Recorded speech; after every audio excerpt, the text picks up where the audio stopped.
siyacela uma bekhona abanamandla noma ngathiwa kuyobhaliswa enkantolo noma ngabe kuyokwenziwana ukuthi umasikandi ubekatholakala edlala imayiningi kube yilicala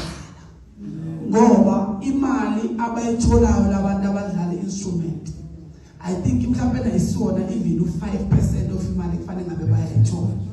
kwamanye amajele abantu ababadlalela izinsimbi bahamba nabo kuwo wonke amashow abahamba nabo babe ne% abalithola kwi-performance ye-artist kuze kube bayahamba umuntu edlala izinsimbi ugcine studio kuphela umuntu useyihambela yedwa kunalokho abantu abaze babenefite ngomsebenzi kuba abantu abagidayo ngisho ukuthi wrong ukuthi abantu abagidayo bathola imali performance but labantu laba esiqala nabo umsebenzi phansi sithini ngabo uma ngabe thuba siyacela imayini iphele umasikandi siyabonga kakhulu mkhulu ulale kahle asinawo amaningi siyabonga siyabonga bhuti wami siyabonga amazwi amahle into esihlala esikhala ngayo leyo bakwethu ukuthi abantu begovernment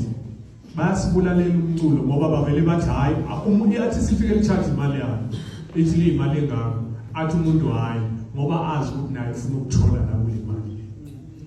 ebehola kodwa ufuna ukuthola kule mali siyacela ke bakwethu njengoba bacela umuntu encane ukuthi ke manje na labo baba laba baba ngemuva ngempela bona akwenziwa lutho ngabo khona manje mangabuza ukuthi umuntu wegovernment okhona la akekho kodwa mawungaya kulabo abanye abakhulu abanye abaculi uzombona umuntu wegovernment khona manje sesinelentuzane sesinomuntu osebenza ngomusho osebenza ngomculo kodwa simboni la hayi ukuthi abezwanga umsakazweni bazwile angeke eze ngoba ngamazi siyabonga bakwethu into engizoyicela ke njengama